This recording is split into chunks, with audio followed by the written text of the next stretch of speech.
रमजान का महीना था। मक्का की मुक़द्दस सरजमीन पर पहली सहरी का वक्त था। फजर की अजान की सदाएं फजा में गूंजने लगीं। मक्का में रहने वाले लोग अजान की आवाज सुनते ही बैतुल्लाह की जानिब रवाना हो गए। लेकिन एक 60 साला बुजुर्ग अबू जुलैखा अभी अपने घर पर ही ठहरा हुआ था। उस बुजुर्ग ने बगैर कुछ खाए पिए रोजा रख लिया था। वो भूख की शिद्दत से निढाल था, इस वजह से नमाज के लिए खड़ा होने के काबिल नहीं था। उनकी गुज़श्ता रात भी फाके में बैठ गई। सारा दिन मजदूरी में गुजरा, इसलिए खाली पेट सहरी करके उस बुजुर्ग ने नमाज घर में ही अदा की। उसके बाद वो गमजदा होकर एक कोने में बैठ गया। उस बुजुर्ग को अपनी फाका कुशी पर इतना दुख नहीं था। जो चीज उसे सबसे ज्यादा गमजदा कर रही थी वो उसकी 2 बेटियां और बीवी थी। उस बुजुर्ग का कोई बेटा नहीं था। वो अपने घर का वाहिद कफील और जिम्मेदार था।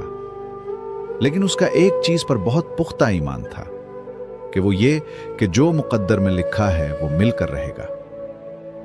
उसकी बीवी कुलसूम उसे कहने लगी, अबू जुलैखा, आज तीसरा दिन है, हमने खाने को देखा तक नहीं है। आज के दिन भी बहुत गर्मी है और सब ने भूखे पेट रोजा रख लिया है। हम तो सब्र कर लेंगे, मगर हमारी बच्चियां भूख की शिद्दत बर्दाश्त करने से कासिर हैं। भूख से उनका बुरा हाल हो रहा है। आप अल्लाह का नाम लेकर घर से निकलें, शायद वो हमारी रोजी का कोई बंदोबस्त फरमा दे ताकि शाम को हम रोजा इफ्तार कर सकें। अबू जुलैखा ने बीवी को तसल्ली दी और कहने लगा, हाँ हाँ, मैं जा रहा हूं, इंशाअल्लाह अल्लाह जरूर करम करेगा। कुछ ही देर में सूरज तुलू हो गया। अबू जुलैखा घर से निकला और मक्का के बाजार में दाखिल हुआ, लेकिन उसे कहीं से कोई रोजगार न मिला। दिन गुजरने के साथ साथ गर्मी की शिद्दत में इजाफा होता जा रहा था, लेकिन उसे कोई भी काम न मिला।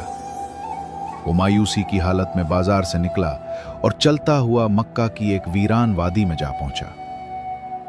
मुसलसल पैदल चलकर वो बहुत ज्यादा थक चुका था। जमीन पर ही बैठ गया। वो गहरी सोच में मुब्तला था।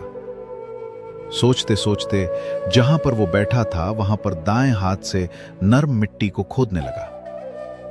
दिल ही दिल में अपने आप से कहने लगा कि अगर आज भी मजदूरी ना मिली तो वो घर वालों के खाने का बंदोबस्त कैसे करेगा। अचानक मिट्टी खोदते खोदते उसका हाथ किसी नर्म मुलायम चीज से टकराया। उसने हाथ बढ़ाकर उसे बाहर खींचा तो देखा कि ये एक रेशम के कपड़े की थैली थी जो सोने के सिक्कों से भरी हुई थी।